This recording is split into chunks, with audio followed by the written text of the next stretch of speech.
I don't necessarily think really deeply about experiences, but I fucking feel them.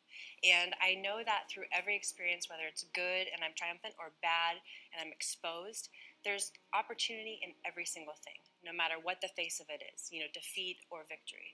And I've had just my life, I've lived a lot of contrast. And by contrast, that means obstacles, that means injuries, that means failures, that means, I have heartbreak.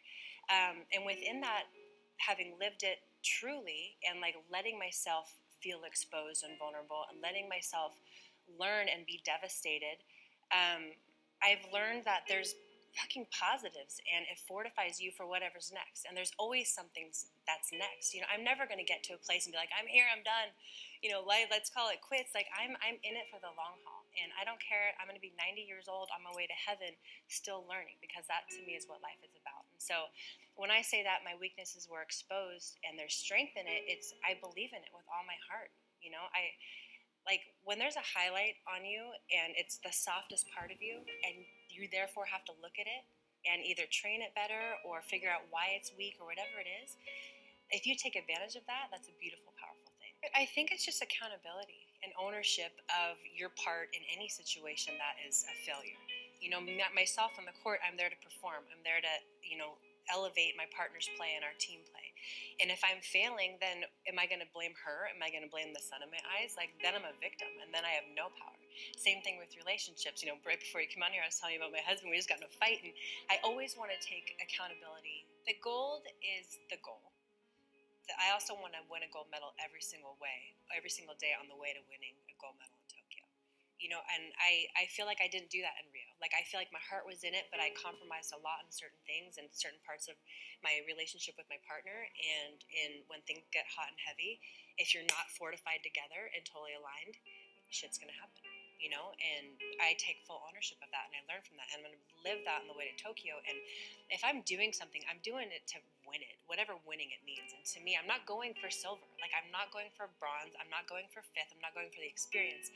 I'm doing it for the growth along the way, absolutely, because I love growing as a human being.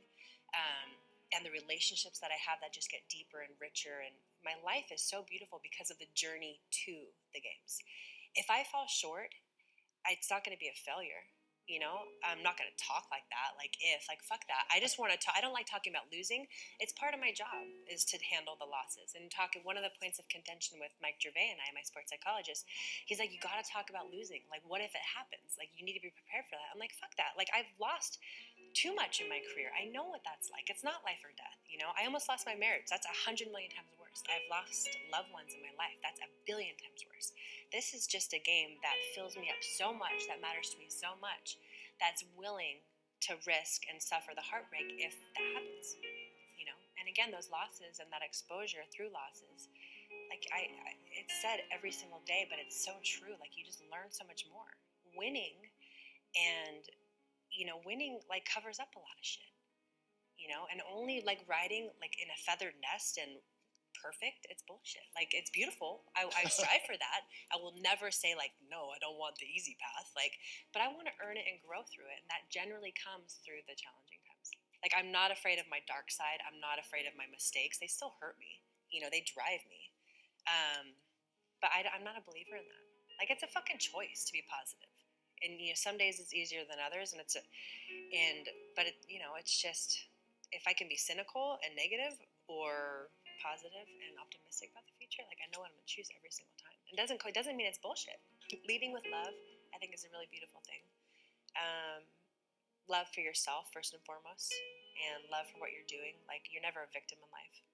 I really don't believe that regardless of circumstance you can choose to not be a victim. And I would like to be an example of that. Being kind is never out of fashion, and it's never going to lead you astray. Personal accountability is huge. I mean, my parents were really like, if you're going to do something, do it the right way. Never make excuses. And fucking do it with a smile. Like, those are the 3 things in my life that my parents told me, and they modeled that for me. And if I could just hit on those 3 things with my kids, I think they'd be very successful.